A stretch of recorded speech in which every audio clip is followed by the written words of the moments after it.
श्रेभ्यो नमो नमः। द्वंद्व समास के कुछ विशेष सूत्र देखेंगे। इस विशेष सूत्र में हम आदेश कर रहे हैं, यानी कि कोई भी शब्द है उसके अंत में ई ऊ ऐसे अलग अलग स्वर होंगे, लेकिन इस सूत्र से हम उसे आकारांत करते हैं। ये मुख्यतः संख्याओं के लिए है। हम 1 से लेकर 100 तक की संख्या याद करते हैं, लेकिन वो कैसे बनी इसके बारे में हमने कभी सोचा नहीं है। तो वो एक द्वंद्व समास है, और वो द्वंद्व समास किस तरह से होता है आज हम देखेंगे। तो आकारांतादेश करने वाला ये सूत्र है द्व्यष्टनः संख्यायाम अबहुव्रीहि अशित्योः। तो उसका अर्थ ऐसे हुआ, अनुवृत्ति लेंगे आत और उत्तर पदे की, तो अर्थ हो जाएगा द्विशब्दस्य अष्टन शब्दस्य च संख्या शब्दे परे आकारांतादेशः भवति, परंतु अशीति शब्दस्य विषये तथा च बहुव्रीहि समासे अयम आदेशः न भवति।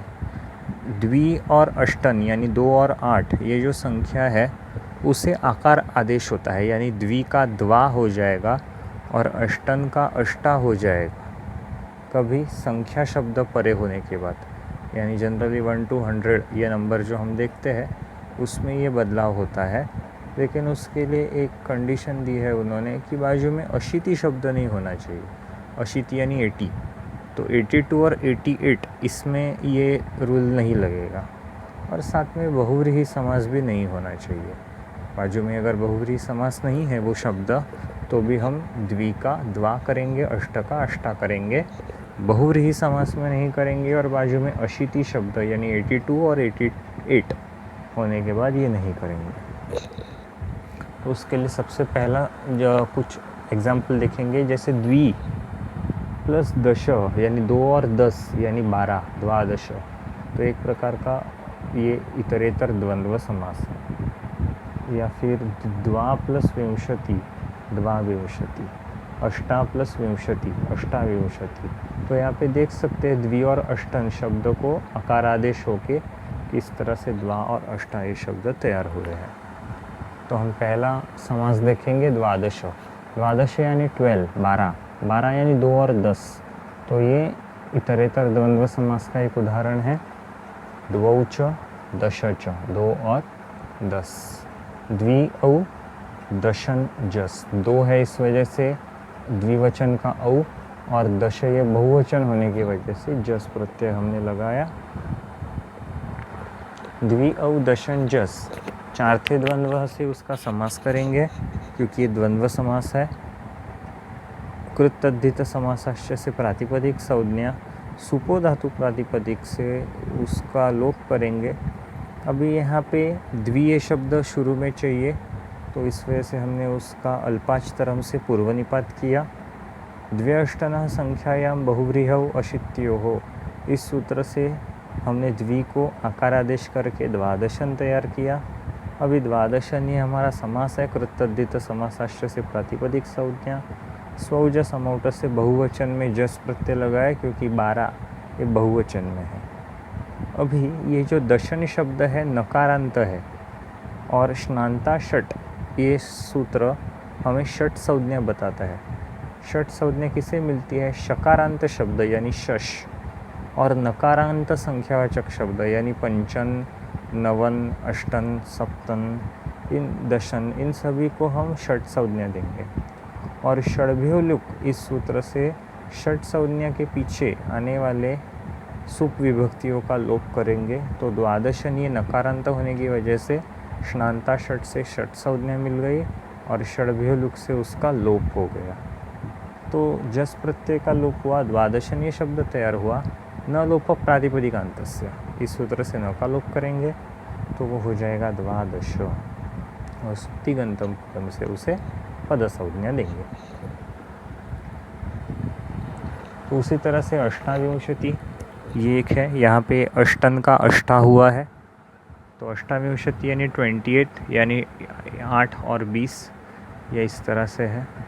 तो अष्ट च विंशति च इतरेतर द्वंद्व समास है।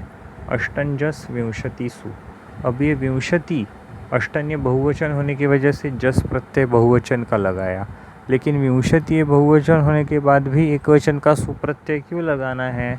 इसका उत्तर यहाँ पे एक वार्तिक में दिया है। विंशत्याद्याः सदा एकत्वे।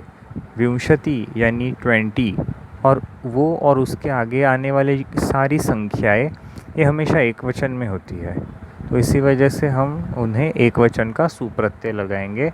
उनकी संख्या बहुवचन में होगी फिर भी। तो अष्टंजन विंशतिसु 4 थे द्वंद्व से द्वंद्व समास कर दिया। कृतद्धित समासाश्च से प्रातिपदिक संज्ञा देंगे। सुपो धातु प्रातिपदिकयोः से उसका लोप करेंगे, तो अष्टन्विंशतीय तैयार हुआ। अल्पाचतरम इस सूत्र से अष्टन ये जो अल्प अच वाला शब्द है उसकी पूर्व निपात करेंगे। और द्व्यष्टनः संख्यायाम अबहुव्रीहि अशित्योः इस सूत्र से अष्टन का अष्टा करेंगे यानी आकारांतादेश करेंगे, तो अष्टाविंशति तैयार होगा। अभी विंशत्यादयः सदा एकत्वे इस सूत्र से उसको एक वचन में लेंगे और एक वचन का सुप्रत्यय लगा के सदा अष्टाविंशति ही ये सुप्तिगंतम पदम से पद प्राप्त करेंगे। अभी इस सूत्र में उन्होंने एक कंडीशन दी है कि अशीति ये शब्द पीछे नहीं होना चाहिए। अशीति शब्द पीछे होगा तो द्वि को द्वा आदेश नहीं होता है। जैसे द्वि प्लस अशीति ही यहाँ पे इको यणची से यण संधि होके द्व्यशीति ही तैयार हुआ, या अष्ट प्लस अशीति ही यहाँ पे अकस्सवर्ण दीर्घ से सवर्ण दीर्घ संधि हुई है और अष्टाविंशति तैयार हुआ है, ना कि अष्ट को अष्टा आदेश हुआ है। और द्वित्राह यहाँ पर बहुव्रीहि समास होने की वजह से भी द्वि को द्वा आदेश नहीं हुआ, तो इसी वजह से उन्होंने वहाँ पे दिया है कि वो बहुव्रीहि समास नहीं होना चाहिए और साथ में वो अशीति शब्द भी नहीं होना चाहिए। तो ये हुआ 2 और 8 इन अंक संख्याओं के बारे में।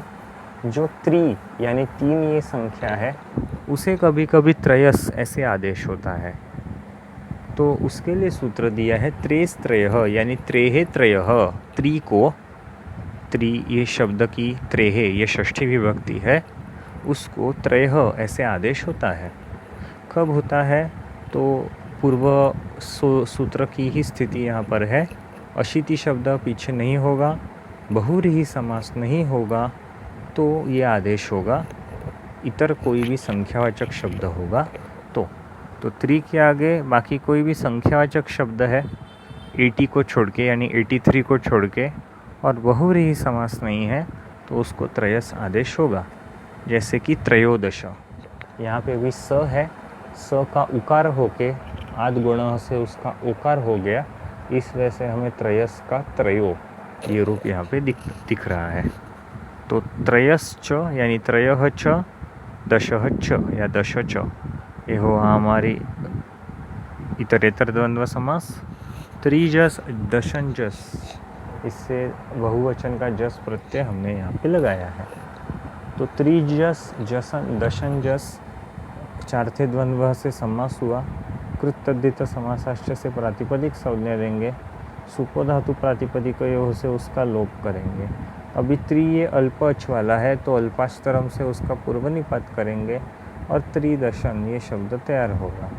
त्रि को त्रयस आदेश करेंगे त्रयस त्रयः सूत्र से, तो त्रयस दशन ऐसे होगा।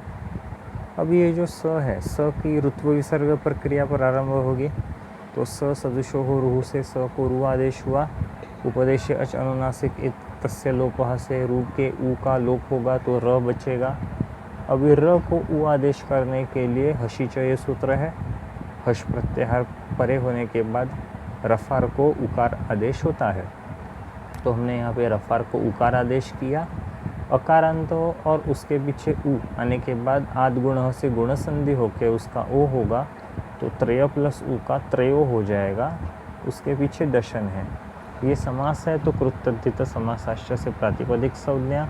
स्वौज समौट से बहुवचन का जस प्रत्यय लगेगा। षणांता षट इस सूत्र से उसको षट संज्ञा मिलेगी क्योंकि ये नकारांत शब्द है। और षड्भ्यो लुक इस सूत्र से नकारांत या षट संज्ञक शब्द के परे सुप प्रत्ययों का लोप हो जाएगा। न लोप प्रातिपदिकांत से त्रयोदशन के न का लोप होके त्रयोदश ये पद हमें मिलेगा। तो ये जो दो सूत्र थे, ये दो सूत्र हमारे इतरेतर द्वंद्व समास के विशेष सूत्र थे। उसी तरह से हम त्रयोविंशति ही त्रयस्त्रिंशत् ये सूत्र भी कर सकते हैं।